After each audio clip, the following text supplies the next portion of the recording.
Early life and career. Louis Vuitton was born in Anchay, a small remote village in the mountainous region of eastern France. He was the son of a farmer, Xavier Vuitton, and a milliner, Caron Gaillard, who died when he was 10. His father soon remarried, to a woman who Louis Vuitton found strict. Unhappy with his provincial life, he left home at age 13, traveling on foot toward Paris. Vuitton stopped to work odd jobs to support himself and eventually arrived in the city in 1837 at age 16. There he found work as an apprentice to the master boxmaker and packer Romain Maréchal. In the 19th century, boxmaking and packing were specialized trades in which artisans handcrafted luggage from wood, brass, and leather. Each piece was specially made for an individual customer, whose luggage would be handled roughly when it traveled via horse-drawn carriages or boats, the main forms of transportation. Vuitton soon developed a reputation as a skilled craftsman and began attracting members of the French nobility as customers. In 1853 he was appointed the personal boxmaker and packer of Eugénie, who had become the wife of Napoleon III and Empress of France that same year.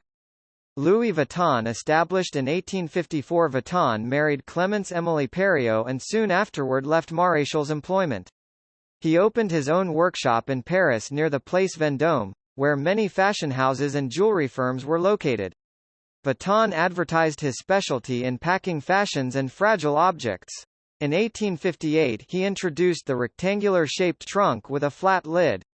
Traditionally, trunks were made with dome-shaped tops, which allowed rain and mud to roll off as luggage was transported on the backs of stagecoaches. Vuitton, noticing the main modes of traveling were becoming the train and ocean liner, produced the flat lid for easier stacking and shipping. He also replaced the leather, which was heavy and often cracked, with lightweight wood covered in Trianon grey canvas, a fabric Vuitton designed to be waterproof and stain-resistant. High demand for the stackable, flat-lid trunk prompted Vuitton to move his workshop to a larger space in Asnières, now known as Asnières-sur-Seine, a village northwest of Paris. Its location on the Seine River and near a railway line allowed for convenient river and rail transport of finished products as well as the delivery of raw materials. Vuitton, his wife, and his son, Georges, resided in a space above the workshop. Louis Vuitton under Georges Vuitton. Upon Louis Vuitton's death in 1892, Georges Vuitton assumed leadership of the business. During his tenure, he exhibited Louis Vuitton luggage at the World's Columbian Exposition in Chicago, 1893, introducing the brand to an American market, and he created the LV monogram, 1896, to honor his father and further deter imitators. The monogram features interlocked, LV, initials in gold, alternating with diamond points and quatrefoil flowers on a chocolate brown canvas. How they become LVMH? By the 20th century, the Louis Vuitton brand had become synonymous with a luxury lifestyle. Under the stewardship of Georges Vuitton's son, Gaston Louis Vuitton, it expanded its offerings to include luxury leather goods, and under Gaston Louis Vuitton's son-in-law, steel magnate Henri Racomeyer, the brand grew from a family-run business into a global brand with stores around the world.